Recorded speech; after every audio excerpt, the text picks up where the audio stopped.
You who are watching live, I just want to let you know that there's not going to be a teacher's pet corner today. As you know, my daughter's getting married and there's lots to do. So ask your questions ahead of time. So type in a Q, and I'll repeat this again once the class starts, but this is like the pre-class time. So you type in your Q and write your question down. And this is Paul, this is where you can just start sharing, and all of you can start sharing, because as you know, the classroom is being garbled.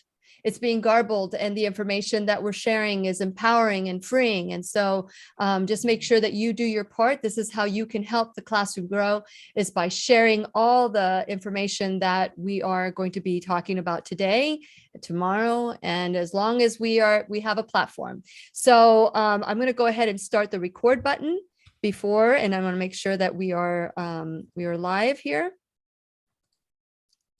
Yep, we are live. And so, hold on a second. Here we go. Let me go ahead and hit the record button for those of you who are listening on podcast. And okay, everybody, today we are going to learn a new terminology if you haven't heard it before, bushcraft. And with Paul Kirtley, who is an expert on this. And so, as always, we get in the moment, we forget about what's happening in the world, and we get in the moment. What's the best way to get in the moment? It's to dance. So fasten your seatbelt and let's learn and grow together. Here we go. It's time to dance. Even if a little. The Lily and Mcdermott Show. We love, we fear, bridges we burn, we make mistakes, then we live and learn. When life gets tough and it seems like your best ain't good enough, if you're in need of hope, you know where I'll be right here. Right here, and when you need a friend, you can count on me. I'll be right here, waiting for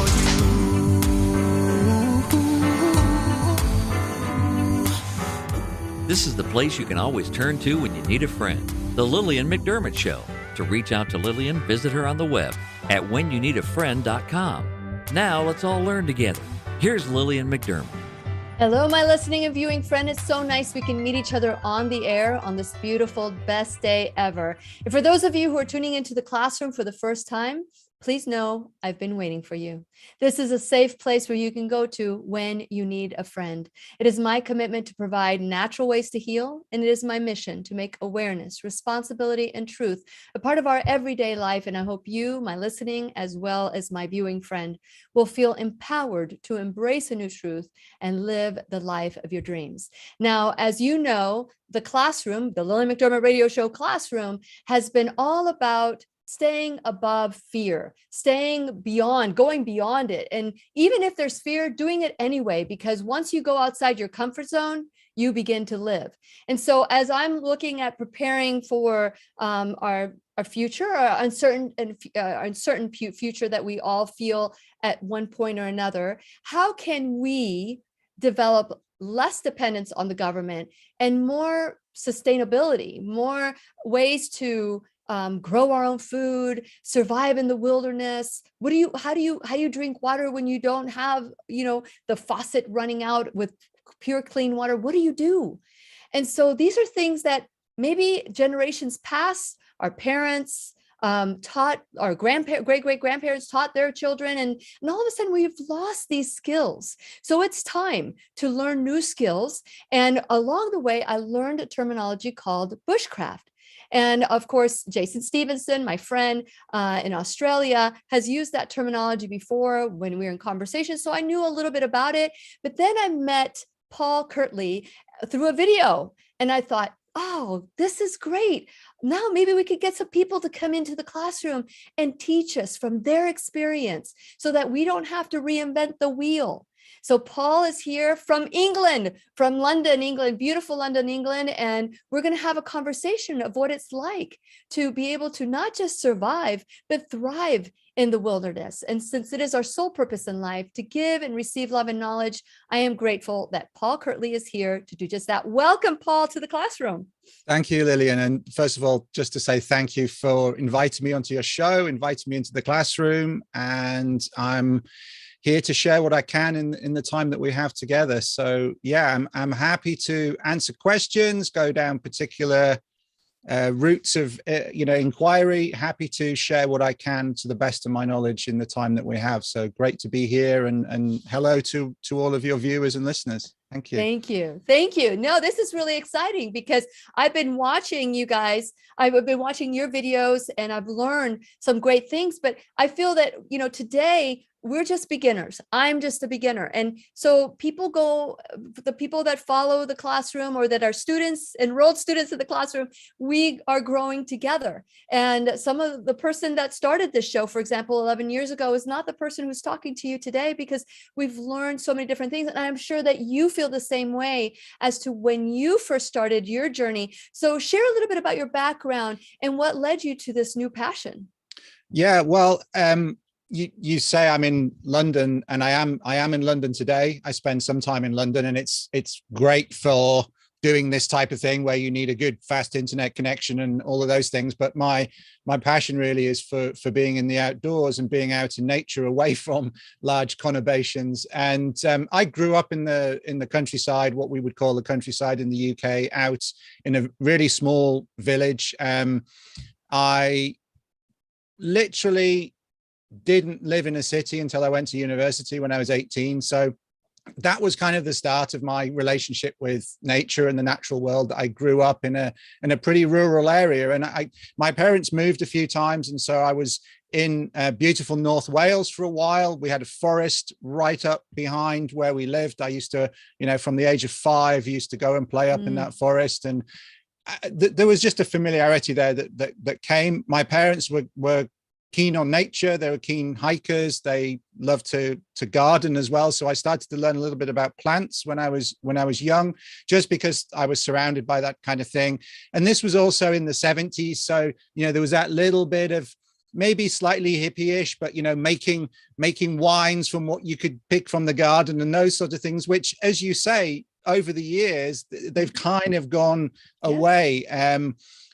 So yeah, making dandelion wines, and my mum experimented with those kind of things, and there was a lot of that kind of stuff in the 70s. And that we even had a TV show that was like a comedy show called The Good Life, where people, they had a vegetable garden and they were trying to be self-sufficient, and that was very much a thing in the 70s. But as you say, it's kind of diminished over the years, although now there seems to be a resurgence of interest in those kind of things. And jump forwards a bit for me, one of the things that got me really interested in the bushcraft side of things was just wanting to learn more about wild foods. That was part of my motivation, and not just learn about, a few salads that I could eat to augment what I might be eating on a summer's day, but how can I actually find food that will sustain me? And that's a slightly different question. So that was part of my motivation, to learn.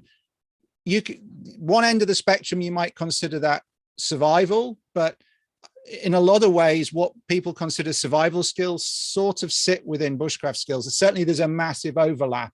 And we can talk about that more, because some of the things that you mentioned initially, I would say a little bit more at the survival end. And then some of it's more just being out and being at one with nature, and being and taking making use of the resources that are there. And you can do that even when you choose, you're out on a camping trip, you're out for a day hike, you're out for just a nice time in nature. You don't have to be in an emergency situation to make use of this knowledge. So the knowledge is kind of the same. The context can vary and your priorities might vary, but the knowledge base is really the same.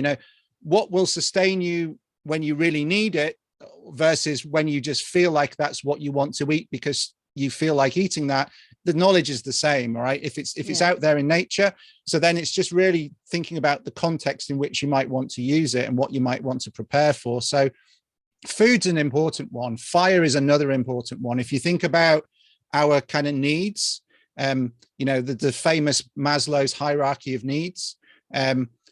If you think about our physiological needs, we need shelter, we need warmth, we need to be able to rest, we need sustenance, we need water. And so a lot of the skills that I teach and that I've been interested in for many years sit in that space. And in extremis, that could be a survival situation where you need those, but all of us need those things on a daily basis. It's just a question of where do we get them from, right? So yeah, that's great. And so in the terminology bushcraft, what is a bushcraft? So for anybody who's never heard of the terminology bushcraft, what does that mean? Yeah, well, I'm probably opening a can of worms here because, there's lots of debates that go on about this, but bushcraft really it's not about emergencies. It's not about survival specifically. It's about a nature-based knowledge, a practical nature-based knowledge, so that you can use the resources that nature provides, preferably in a sustainable and considerate way, so that you're not destroying nature, but in a way that allows you to live with less equipment and more knowledge when you are in generally wild places. Yeah, that's really what bushcraft is about. And there's a lot of things that fed into it, but if you want a sort of short basis of how we got to where we are now, I would say you've got indigenous skills, you've got exploration, and probably expeditionary warfare. If you think about the sort of 17th, 18th century, if you think about Robert Rogers, who was a British soldier who fought in the French and Indian War over on your side of the Atlantic, who then actually offered to fight on the side of the Americans in the War of Independence. He was a big proponent of guerrilla warfare, and he learned a lot of his skills from indigenous people. And it was very different to being in a red coat lining up against the French in a field. And so there was this kind of transition. We would never do that really now in terms of warfare. But there was this transition from, people in bright uniforms lining up in a field and firing cannons at each other, to wearing green, moving around in the forest, using firearms, being unseen, hit and run. And some of the bushcraft skills come from that period where they needed to live closer to nature. They needed to move fast and light. They needed to be able to operate in remote places without much support. So there's that element to it. There's also the scouting element, which again, somewhat came out of the military, but then you had the sort of civilian scouting movements, both the Boy Scouts of America originally, and then also Baden-Powell on this side of the Atlantic with the scouting movement here. And that had a big input into what we now call bushcraft as well. And so that you've got this blend of indigenous skills for a particular area mixed with people who are maybe not from that area, but needing some baseline skills so they can operate in remote and wild places, as well as some more formalized educational and developmental organizations. So the woodcraft folk, the woodcraft movement in North America, people like Ernest Thompson Seton, and then you've had people like Baden-Powell on this side of the Atlantic, and you've got people like Nessmuk mixed into that as well. There was a very big woodcraft movement at the turn of the 20th century in North America, and some key books there, like I say, people like Ernest Thompson Seton, and all of that has fed into where we are now. And then, of course, there was a sort of African element to bushcraft, there's an Australian element to bushcraft. And so what you kind of get now, if you want to think of a parallel to that Maslow's hierarchy of needs and that baseline of physiological needs, what you tend to have being taught within bushcraft as a baseline level of knowledge are widely applicable skills that can be used in many different environments. So how do we find water? How do we make fire? How do we make shelter? What are our priorities? And of course, they're useful in a survival situation, but if you're just living and operating in a remote setting, you need to know how to do those things. And so bushcraft is more than survival. It's also just about being able to operate in wild places and relying on your knowledge of nature and the resources that it provides. And so that's kind of sounds like exactly the kind of thing that you want to know more about. So. Yeah, absolutely. And of course, I announced, I believe yesterday, I announced that we are going to be doing a 12-week series with Gary Thibault about that. It's called God's Plan for Real Survival and Health, because that's the thing. We've given up our power. We've given up our power, and we're totally relying on everybody to supply our food, supply our water, supply our electricity, when there are things that we can do to thrive on more. And I know that in America, and I don't know about in England, we have so much abundance. There's so much abundance for many people. And when our power goes out or our water gets cut off or whatever, it's a tragedy. How do we look at things like that and say, this is just part of, hey, I'll adapt, I'll adjust, I'll be able to use my skills to create whatever the lack is there. So that's where my mindset is now. Whereas before, 2 years ago, it was, and it's always been, but even more so in the last 2 years, is how do we build our immune system? How do we, get healthier? How do we, realize that we can release weight and change, reverse and diabetes and heart diseases and all these diseases that are lifestyle, that if we were to turn more to nature, some of these lifestyle diseases would go away. We would find that, eating, plants in nature without a label on it or a box that says all the chemicals that are in there, we're going to start feeling different too. So and that's why when I stumbled upon your site, I thought, perfect, let's get as many people in here to encourage us and motivate us. So as we're doing this, let's talk about, because the first thing I think about is, bugs and snakes and gators and, oh my, all those animals that I need to share their habitat with, that I would like, no, it's my spot. No mosquitoes, no ticks, no fleas, no nothing. How do you protect yourself from all of that? Well, yeah, they're common concerns, Lillian. You're certainly not alone there. And the fact of the matter is that we've lived alongside these animals for the majority of our history, right? It's only recently that we've removed ourselves and put ourselves in cities. But the problem is that people are totally unfamiliar. You don't worry about urban creatures. You don't worry about the birds that come to your garden. You don't worry about maybe the fox that visits the bottom of your garden, or the hedgehog, or the porcupine, or whatever. The animals that kind of, yes, sometimes there can be a pest if they get in your garbage and all those sorts of things and make a mess. But generally, we get along perfectly fine alongside the other animals, just in the same way as the other animals get along alongside each other, right? They're generally not that interested in you. Generally, I mean, of course, some places you're not top of the food chain, right? And you could be on the menu, but I would say for most people in most places, that's not the case. And where it is the case, you just have to be aware of that. And that's quite humbling in itself, right? We've kind of drilled it into ourselves that we are all powerful and we can cope with everything. But sometimes you just have to be humble and go, okay, I need to be wary. Like, I can't go down and collect water from that riverside because there may be crocodiles in there, or there may be alligators in there.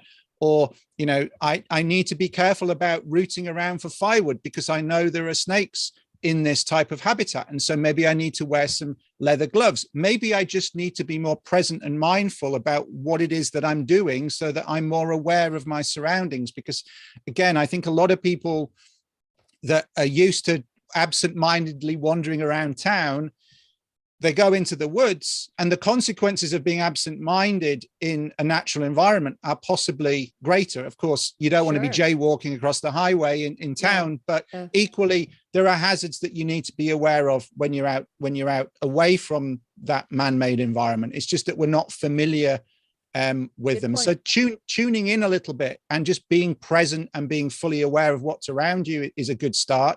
I've been on bush hikes in places where there are plenty of poisonous snakes, in Northern Australia and Africa and places. And yes, sometimes you will see a snake, but there's a few species that some of the adders and vipers that maybe won't get out of your way. But most snakes, if they hear you coming and they feel you coming, they'll be away, they'll be gone. You know, people worry about bears, and yes, occasionally you do get attacks by bears on people in North America. Grizzlies in the further north, of course, black bears all over the place. But most people, you know, doesn't happen very often. You know, it hits the news because it's a rarity, right? It's rare. Yeah. Many more people die in car accidents Yes. every day. Many more people drown in leisure swimming incidents. You know, in terms of your hierarchy of risks, it's quite low. It doesn't mean to say you should be blasé, but I think the first thing is awareness of what the risks are, awareness of your surroundings, and then just putting things in perspective, because you can build them up into your mind a little bit more than they are. So, you know, you don't, you know, if you see bear cubs, you want to back away. You don't want to, you know, just Because there's a carry mom on somewhere. Yeah, If or you try see a and get bear in there cub, and there's- take some photos on your smartphone or something. You want That's to, like, there's smart. a mama bear around somewhere. Mhm. I need to be away from this. I need to be, you know, back away. And yeah. And what do you do when there's a snake? You said that there are some snakes. How do you know which snakes are going to move over? I mean, it's not like I can have a conversation with them and say, hey, is there a shape of the head, or is there a mannerism of the snake, or you move? Yeah, I mean, it's very hard to generalize about all snakes everywhere in the world, right? You know, you've got a number of snakes in the States in different parts. They don't occur everywhere. You know, you've got rattlesnakes in some places. You've got other species of snakes in other, some that like to be in water, some that like to be in the desert. You know, that depends where they are. But generally, they're as afraid of you as you are of them. And that's the thing to think about. A lot of animals, like I've seen snakes in the wilds, and they're quite happy to go about their business and leave you alone. And of course, there are some snakes in Africa, like black mambas, that can be particularly aggressive. But again, you will get them in particular places. You'll get them in holes in termite mounds. You don't want to go climbing around on termite mounds, for example. And so there's some local knowledge which is useful. But equally, you know, there's very few that they're not going to seek you out. They're not trying to hunt you down and do you damage. You know, we watch so many movies and TV shows where there's some malignant creature that's trying to get you, and that just isn't the case. I mean, yeah, okay, if you're in polar bear country, they'll hunt you. A lion might eat a person. Leopard might be aggressive if you annoy it, and a grizzly bear might attack you if you get between it and its cubs, or you know, there are the occasional predatory grizzlies. And of course, you want to be carrying bear spray. You want to be making a noise so that they know you're coming. All of those, just a bit of local knowledge. And if people want to go hiking or camping or go out into the bush or the forest, we live in this world where there's this thing called YouTube, and you can, like, what do I do in bear country? There's some great videos, you know, how do I make sure that I minimize the chances? And there's so much good information out there now that if people are concerned about those things for a specific environment, as I say, it's very difficult to generalize globally how you behave in a foreign, an unknown forest or jungle or bush. But generally, most things are not out to get you. Most, you know, snakes are not out to get you. Most mammals are not out to get you. Are there some things that will bite you, and insects and bugs and things? Absolutely. And they're the things that are in some ways the most, you know, irritating. You know, mosquitoes. Yeah. One of the most successful species on this planet, right? You know, because everywhere you seem to go that's warm enough, there are mosquitoes. You know, north and south of the equator, there are mozzies everywhere, and some of them do carry diseases, and that's part of the problem. So, you know, a bug suit, or just like in my little kit that I take with me, I just have a little mosquito head net. It packs down to nothing, literally just a bit bigger than a golf ball. And if I need it, I can put it on, and it stops me getting bitten on the face. And, you know, But if you've got like I would want a mosquito body net. I mean, can you do that?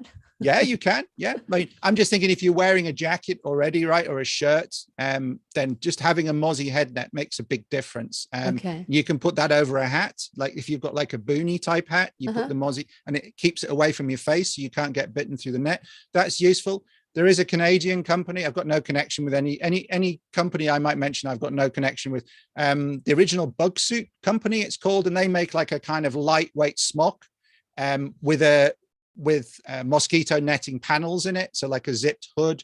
So I take one of those on a canoe trip. If I'm doing a canoe trip in Canada in the summer where the mosquitoes can be bad or sometimes the black fly can be bad, I just pack one of those bug shirts, a pair of leather gloves and like work gloves and a bug shirt. You're pretty impervious to bites. Then you can operate in mosquito country to your heart's content. So nice. I when I was in my 20s, I built my first home, and they were chopping down trees. And I remember going there to check out the land, and I sat down on a fallen tree. And boy, did I regret that. I didn't know such a thing as a chigger. I did not know that there was such a thing as a chigger. And that was very painful because I didn't know, how to, I learned quickly that I needed to put nail polish on those bites so that they would die. But there were just certain things that you learn the hard way. And of course we will learn the hard way. But let's shift a little because, we could probably spend a whole hour talking about, animals and going into their habitat. We are going into their habitat, and we need to respect that too. How about shelter? Let's say, I know that, if there's a situation where we get lost and all of a sudden we find ourselves, we don't know how to get out and it's getting dark. How do you create shelter for yourself? How do you do those things? Yeah, that's a great question, Lillian. And I like the way you set that scenario up, because that is typically the scenario that people find themselves in. They go out for a day hike. They don't decide they're going to spend the night out unplanned in the morning. They they decide half an hour before it gets dark when they haven't got back to the car, and they're thinking, oh my goodness, I'm not going to get home tonight. That's when they make the decision. So trying to build a natural shelter at that point, you're not going to manage it. You're not going to build anything you really want to spend time in. I mean, yes, you can build some absolutely wonderful natural shelters if you've got the time and the daylight. So the thing I would encourage people to carry is just carry a very simple silicone nylon tarp in their day pack. It doesn't take up very much weight. They're not even that expensive now. Back in the day when I was younger, you'd be like big, heavy canvas tarps. And then, there were some nylon tarps, but they were still quite heavy. Now you can get these thin sill nylon tarps. You can pick them up in regular outdoor stores.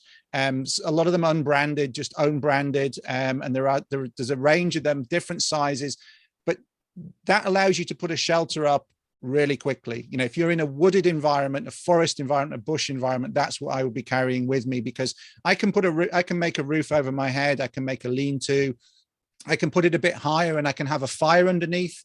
That will then, as long as you don't burn a hole in the tarp, so you be sensible with the size of the fire, put the tarp high enough, and then you get like a warm recirculation of air underneath. In the same way as if you've got a convection heater on in your home, and that the warm air goes up and bounces off the ceiling and comes back around, and you get this nice, rather than just going off into the atmosphere and out into space, you can create quite a nice little warm environment there where, you might have a very unpleasant time otherwise spending the night there, be very cold, maybe you get wet, maybe you get hypothermic. But just with a tarp, you can create a warm, dry, safe space. You can put a fire under it if you need to, if you've got the means of making a fire. And that to me is something sensible. If you wanted a more generalized thing, a large plastic bag, a reasonably heavy gauge plastic bag. And if you've got a pocket knife, you can cut that into the shape of a tarp if you want to turn it into a tarp, but you can also use it as an improvised bivy bag, improvised sleeping bag. So if I was in a very exposed area, so up in the mountains above the tree line, you can get inside that, and you're trapping warm air around your body. You're cutting out the wind exposure. You're not getting rain directly on you because the bag is waterproof. You do get some condensation inside from your perspiration over time, but you cut out some of the main mechanisms of heat loss. So one of those simple orange survival bags, which is just a big orange plastic bag, a bit like a large garbage bag liner. Fold it up, put it in the bottom of your day pack, forget it's there until you need it. You can turn it into a tarp, you can turn it into a survival shelter. That's the very basic thing. The advantage of taking a tarp, though, is that you know, say you're going out for a hike and it's raining and you want to stop for lunch, you can put it up. It doesn't have to be an emergency, right? But very least have some sort of sheet that you can create into a shelter, because that will save you so much time and misery. Yeah. So I'm visualizing that, you know, and as you're talking, I'm thinking, gosh, you know, it would be great for people when they go on these hikes, and I'm sure they do. I'm just, you know, I've gone on a few hikes in my lifetime, and my backpack was like 30 pounds. It was like really, really heavy. We had a tent, we had so much water that was that we needed to bring, because we didn't know what was going to be on the other side, if we were going to have water or not. Mm-hmm. And so that's my only experience in hiking. But it would seem like to me, when you're talking about like rolling a little bag or whatever, that there should be some essentials in that backpack that you carry, to never leave without that. I remember when my children were about to be born, I needed to get a hospital bag that would have food for, you know, the clothes for me, clothes for the baby, diapers, whatever I needed for that quick hospital trip. I'm wondering if you recommend, what would you put in that backpack if you're going for a hike and all of a sudden find yourself, well, I'm not going to make it to the car. What else would you put in that backpack? Yeah, that's another good question. And I think just to point out what you said about going for a hike, if you're planning to stay out, like, you know, when you said you had your 30 pounds of gear, yeah, you're actually much better equipped. You're in a much better situation there if you do get stranded, because you decided to take a tent with you. You're set up for staying out. The people that really struggle are the ones who just go out for the day and they don't plan to stay out, and then they have to stay out because they're injured, they're lost, they're stranded, they miscalculate the time. And so absolutely, they're the people that should have your little go bag, as you described, or have some things in there. So I would say some sort of shelter, some sort of tarp, lightweight, something that you're not going to leave behind because you can't be bothered to carry it that day. So something that literally weighs no more than a pound, probably less than that, with a silicone nylon tarp or a lightweight plastic survival bag. You can get it less than a pound easily.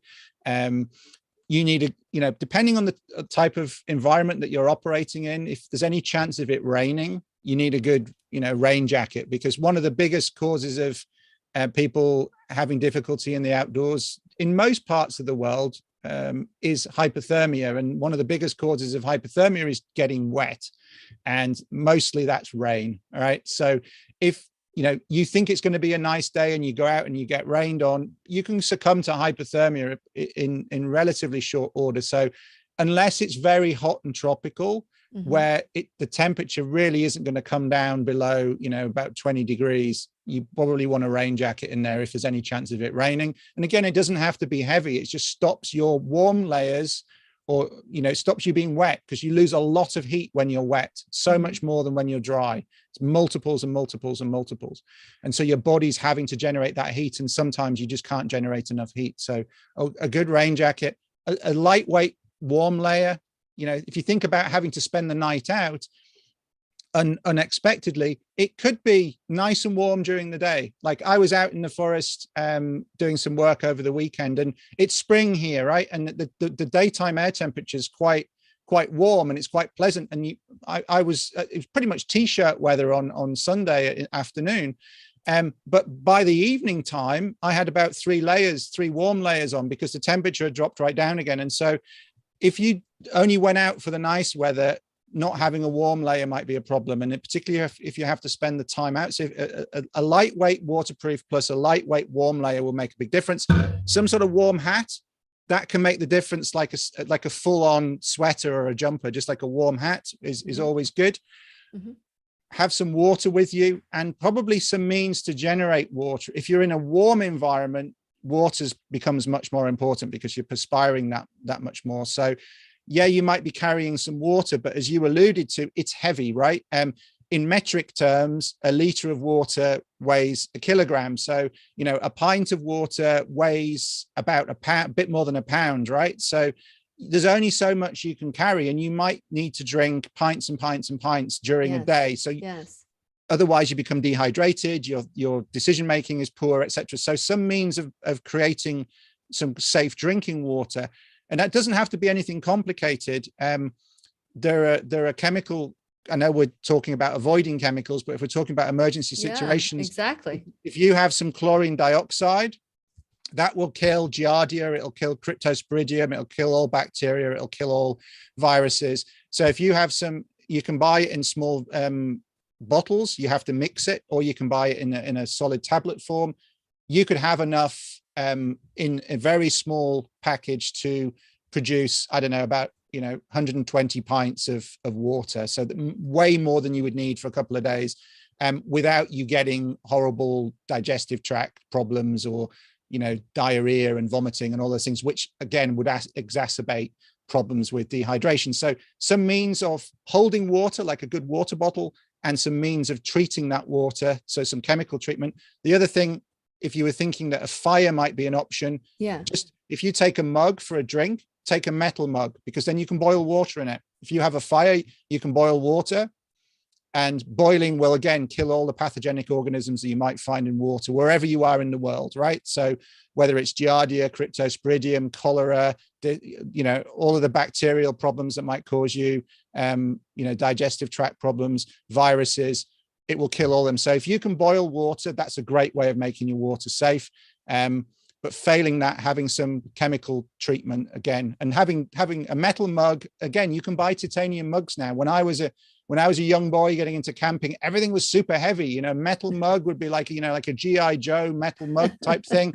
It'd weigh like more than the water almost. It's just super heavy. I mean, really robust, but super heavy, right? So now you can get lightweight titanium mugs. Titanium mug that fits on the bottom of an Nalgene bottle. Weighs very little in addition to the water, and if you have some chemical product there as well that will treat the water, you've got two ways of making as much water as you like there, as long as you've got a creek or even just stagnant standing water, you could make that potable. So water. And then maybe again, the thing that people lose out on when they go out for a day hike, maybe they take a wrap or a sandwich or something for lunch, and maybe a cereal bar, but they're thinking they're going to be back. Maybe just a little bit of emergency food at the bottom of a pack. Food is quite heavy like water, so you don't want to go crazy with that, but just a few, there's nothing worse than being horribly hungry, so just having a few things, few cereal bars, something could be quite healthy, like a homemade flapjack or just something like that, just in case you need a bit of extra energy. That would be good. Again, something that people forget on day hikes, head torch. Yep, some kind of illumination, right? Because it's both debilitating and frightening being out in the dark, particularly when you're lost, right? So if you've got some illumination, you can operate in the dark, you can operate more safely. It might actually make the difference between you having to spend the night out and you finding a way along the trail back to your car. And I've certainly had that situation, particularly in the winter months here in the UK. In Scotland, it gets dark before 4 o'clock in the afternoon, and it gets, so if you try and go out for a day hike, you're really up against the time. So I remember one situation in particular where I probably would have ended up spending the night out in the mountains if I hadn't had a head torch with me, because the hike took me much longer than I expected because there was a lot of snow in places. And then I didn't get back to my car before it got dark. But because I had the head torch, I was able to find my way down this quite rough track back to the car park. And I got back to my accommodation where I was staying for the evening. Wow, I'm sure that was scary. Yeah, but again, it shows, have a head torch. And again, they're so light these days. You can get so many good quality products. Have a spare set of batteries just in case. That also allows you to signal if someone's looking for you. A lot of them have like strobe functions that will give your, it's quite efficient use of the battery with an LED, but it will give your position away over a long distance. That's super useful. learn how to use a map and compass is always helpful as well. And if you do take a compass, if you take one that's got a sighting mirror on it, you can also use that as a, if it's sunny, you can use that to attract attention with you as well by reflecting the light. So being able to navigate is a big one as well. But that takes a bit of time to get up to skills with that. But yeah, I'm a bit old school. I'm all for using GPS and using your phone and all those sorts of things, but they have limited battery life. They're susceptible to getting wet. They break. You know, how many people listening to this have ever dropped a phone and broken it, right? We've all done that, right? So having something that's robust, reliable, doesn't require an external battery source that we can use. Compass and a map is always handy to find your way. And then of course use the other things as well if you can. So yeah, be able to stay dry, be able to stay warm, produce some water, have a bit of extra food than you think you need. A couple of means of signaling, one during the day, one during the night. A whistle is very good as well. You know, I've read stories of people, they've been on a hike, they've fallen down a gully next to a creek. Search and rescue have been looking for them. One guy I read of, he hit his throat on the way down. He went tumbling down this hillside, hit his throat on a log like a fallen tree, and it was kind of affected his speech. He couldn't shout. He could hear the searchers looking for him, but he couldn't signal, and he couldn't shout to get their attention. Regardless of whether or not you can shout, whistling with like a football, like a referee's whistle, something loud like that will cut above lots of noise. It will travel very far. It's much less effort than shouting as well. So if you're thinking about conserving energy, so yeah, I have a torch, a lamp, a reflective surface, and a whistle. Again, they don't need to weigh very much at all, you know, a few ounces, and that will make all the difference in being able to attract attention to yourself. So. Wow. Those are great tips. And I hope all of you are taking lots of notes, or maybe some of you already know all this information. And so make sure that if you have any question for Paul, make sure you type in a Q and write your question down, and we'll ask the question. If I see any cues, I will ask the question. We're not having a teacher's pet corner today because of responsibilities that I have with the wedding coming up. We normally have like a 5-10 minute time, but today we're not going to be doing that. So if you do have any questions, make sure you type in a Q. I also want to encourage all of you, if you're new to the classroom, and I know that it's funny, the algorithms, how they say that. I know a lot of you are out there looking, but the algorithms show less than that. So make sure you stay above it, share, make sure you tell all your friends about today's class, because this is life-changing and could be life-saving as well. So if you want to know Paul's information, all you have to do is, if you are a subscriber to whenyouneedafriend.com, you can go to today's part of the blog and just click on his link, and I'll give you his link in a little bit, but all the information is there. You would get a weekly blog on who's going to be the teacher in the classroom.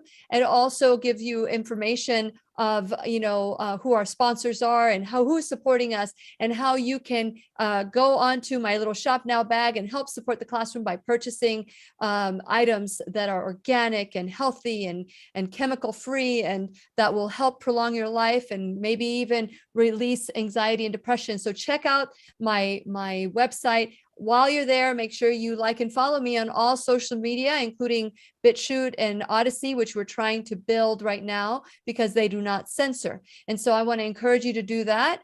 And last, you can become a enrolled student in the classroom. And if you want to donate $1 or $1,000 a month, whatever you can afford, whether it's your time, your talent, your treasure, it all will help the classroom. Today, we are talking about, and we're going to be talking about the series that we're doing with Gary Thibault, which is called God's Plan of Real, and Real stands for Relevant, Easy, Affordable Living. So it's God's Plan for Real Survival and Health, because, we need to become responsible. The classroom is all about taking ownership for our life.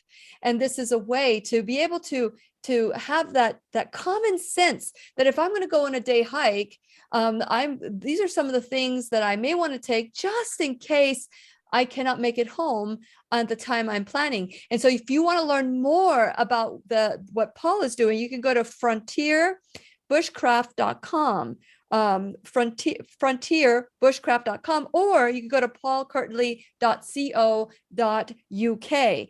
And so there's some courses that you can take. Tell them about your courses, Paul, that if somebody wanted to go to your website, what they could learn. Yeah, sure, Lillian. Thank you. The differentiation between those two sites really is paulkirtley.co.uk is where I share loads of free information. So I also have podcasts. I have Q&A podcasts, as well as podcasts with guests. There's some videos there. There's lots of articles with lots of information there that apply in many different parts of the world. And that's all free to consume. People can subscribe to my newsletter and get updates on new material there. If people are interested in more structured learning and want to come and learn from me, they can do that in two ways. And that's through frontierbushcraft.com, which Frontier Bushcraft is my training school and my company. And I've got field courses in the UK. I occasionally teach overseas as well. But then I've also got online courses that you can get to from there as well. So elementary wilderness bushcraft course, and there's a tree and plant identification masterclass there as well. So for people that want to study local to where they are, but learn skills that are relevant and widely applicable, that's the way they could do it, rather than, traveling to the UK to do a course with me. And so kind of following on from what you were saying there, Lillian, those things that we might take with us on a day hike or what have you are important. And there's a few things that will make large differences to your comfort when you're hiking and camping. They'll make large differences to your comfort and maybe even survival in an emergency situation. And then what you can start to do then is layer on top of that the real bushcraft skills. So you've got a limited amount of equipment, but then if you really want to become competent, more self-reliant, more resilient, then you start to learn what are the resources that are available in the places that I choose to visit or might have to visit. And, if there was an emergency situation, you need to leave town, any scenarios people can dream up, but you end up in the woods, in the bush, in the forest. Okay, what can I make fire with? How do I make fire? What can I light with matches? What can I light with a cigarette lighter?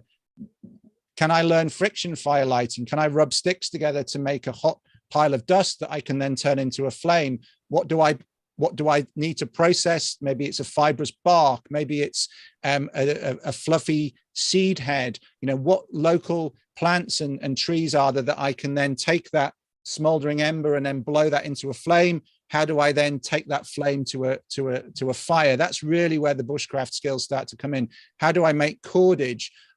When there's no obvious water on the surface, which plants maybe indicate that there's water just below the surface? And again, that varies from place to place, but you can find that out for where you are or the types of environments that you are. So I know where I'm in the UK and Northern Europe, there's certain plants, and the same in North America. Alders like to be near water. So the trees in the genus Ulmus, trees in the genus Salix, the willows, they like to be near water. And so if you see them in the horizon or you see them in the distance, you know that they're going to be in damp ground, and you might have to dig a bit into that ground, but then that starts to fill up with water and you can scoop it out, you can filter it, you can boil it, etc., etc. So that's when you're really starting to use nature's clues and signs and nature's resources. But a few bits of equipment, a knife, a fire steel for creating sparks, some of the other things that we talked about, being sensible to have in your day pack, a tarp for improvising a shelter quickly. You could also use a tarp for collecting rainwater for drinking, for example. There's lots of uses for those things, the things that have multiple uses. Cordage is quite difficult to make in the wilds. You can do it. You can use roots of trees for bindings. You can twist up branches for bindings. You can make cordage by twisting up fibers. You can use bark for bindings, but you need to know those things, and it takes time. So having some paracord in your day pack or your hiking bag would be sensible as well. But knowing how to make those things from nature, I can build a shelter or I can build a cooking rig and I can lash it all up with natural materials. I don't need to use any of my precious nylon cord. I can keep that for the real emergencies where I absolutely need its strength. So as well as it being bushcraft being useful in emergency situations, you start to just use it day to day, so that you're not using up any man-made resources really. You're just using what's there. It's biodegradable, it's renewable. You're relying on your knowledge of nature, your ability to identify the trees and the plants and how the animals behave. Natural navigation is another one that you could get into. We could spend hours talking about that. How do you use the stars, the sun, the moon to find your way any time of day, anywhere in the world? What foods are edible? What plants are poisonous? There's so much to learn, and that's one of the things that you talked about, being on a journey as a learner and being on this constant journey, and that is the same for me. I'm nearly 50 years old now, and I've been interested in this skill set since I was about 10 years old, and I'm still learning. I'm still learning about my own environment, really, although that's plateaued off a bit. But as I travel to different parts of the world, that learning curve is steep again, but it's all underpinned by that kind of common baseline knowledge of how do I make the techniques. The materials might change from one place to another, but the technique is what you want to learn first, and you can learn that in your local area, and then you can apply it in lots of different places. So that to me is the real value of bushcraft, because I can carry that's in my head, and it's in my muscles, and I don't need a backpack with the stuff. If I've got a knife and a couple of other bits and pieces, I can make a lot of what I need. That's wonderful. And you had mentioned something earlier that kind of like stood out. And you said, make sure you have some food or something that you keep in the backpack, because if you're hungry, but there is so much food out in the wilderness. And so what can you say to someone who is like starving in the wilderness, and what are some of the plants or some of the things that they can look at to consume so they do not starve? Yeah. So first thing I would say is what most people consider starving is not starving, right? If we miss lunch, we get ratty, right? We get a bit hangry. Yeah, that's not starving, right? You can go days without eating and you'll be okay. As long as you have water. Yeah. Yeah. You will feel quite rough, right? As your glycogen depletes, you become you start producing ketones and those sorts of things. You might feel quite unwell. And because of that, if you're not used, if you do intermittent fasting and things like that, you're more used to that. Yeah. And so that would be less of a shock to your system. And cleaner eating too, and cleaner eating. If you're absolutely. Clean, less sugars, less refined carbohydrates, all of those sorts of things that spike your insulin and your blood sugars up and down. If you've got a pretty stable, healthy baseline of food, then that's a good start. So when you go out into the woods and you're not eating, regularly, that will be less of a shock to your system. You're already more resilient. Absolutely. So you can build your resilience at home. But then a lot of people to think about foraging little green leaves and things. You're not going to live on salad very long. Yeah, it's nice to have a few morsels, but what you want to be trying to do, depending on the time of year, berries are good because they've got quite a lot of energy in. Nuts are good because they've got a lot of fat as well as, complex carbohydrates in that are sustaining. It's harder to learn, but it's worth it. Tuberous roots. So, what do we eat? We eat potatoes and parsnips and carrots, and those are the vegetables that actually we get more energy from, and the high in dietary fiber. They're healthy and those sorts of things. If you can find some naturally growing tuberous roots, that can be quite sustaining. And there's been studies done that if you eat about 500 calories per day of natural complex carbohydrate from, I don't know, a root vegetable or something you find out in nature, you will burn fat. You'll burn fat more efficiently than if you eat nothing. It's a bit like having a wick in the candle. The candle burns more efficiently with that little wick. Same if you have a little bit of complex carbohydrate, you'll burn your body fat better. You'll also lose much less muscle mass, and you'll stay stronger for longer. So if you can get a bit of drip feed of complex carbs, whether it's a few nuts, a few berries, tuberous roots, that's a good starting point. What you need for long-term survival, though, is a real mixed diet. You need fish, you need animals, you need fat, you need protein. And so you need more diverse strategies. But if you're talking about an immediate to medium-term situation, those would be good things to use. Most of us carry a little bit too much body fat around. If you can burn that efficiently, that will keep you going for quite a long time. Yeah, absolutely. Yeah. And we're about to start Monday, April 18th, we're going to start a 30-day raw vegan challenge.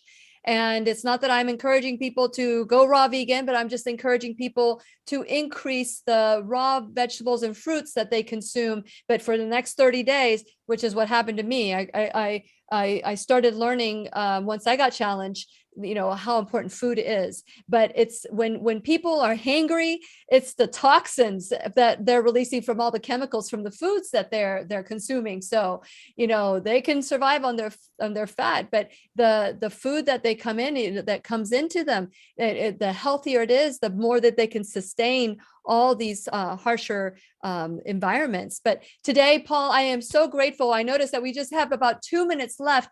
What would you say is the most important aspect of bushcrafting, the art of bushcraft? What would you say for someone who's just tuning in right now? What would you say is the most important aspect? I would say it's important to be open-minded, to learn about nature, and to build up some physical skill in terms of being able to make things yourself ultimately, because then we're so used to, as you said at the beginning, we're so used to buying things and everything being supplied to us. Once you start being able to actually make your own thing, even if it's just a bit of cordage, carve a spoon, just make a few things around camp, you're standing on your own 2 feet. You can make the things that you want. And ultimately, that's what bushcraft is about. It's about you being able to stand on your own 2 feet in nature, using the resources that are around you. So, well, thank you so much. This has been wonderful. And it's getting me excited as we, start being proactive and reconnect with nature. I think that when I hear you speaking, the first time I heard you speak, that's what I got from you, is that the art is really reconnecting to nature so that it'll complete us. We are really one. We can become one with nature in so many different ways. And so thank you for your part and what you do to remind us that, you don't have to go to a mall and shop around all day. You can actually go to nature and get all the vitamins and nutrients and feel one with nature that we need. And so thank you so much for that. And for those of you who are watching and you want to learn more, please continue to share this information. Go to our websites. All the information on my website is there for Paul as well. And please remember, we'll be right here waiting for you worldwide at whenyounneedafriend.com. This is Lillian McDermott and Paul Kirtley wishing you love, peace, joy, and unexpected abundance. Make it the best day ever. Good job. Good job. Great information. The opinions and advice expressed on the Lillian McDermott radio show are intended for the individual callers and guests on the program and are presented to our wider audience solely for general educational purposes. Please act responsibly and consult personally with your own medical, psychological, or nutritional expert before taking any steps to improve your life. Thank you, everybody, for watching. We're not going to have a Teacher's Pet Corner today, but we'll definitely have Paul back, and I hope that you will join us then. Thank you, Paul. Thank you. Thank you for having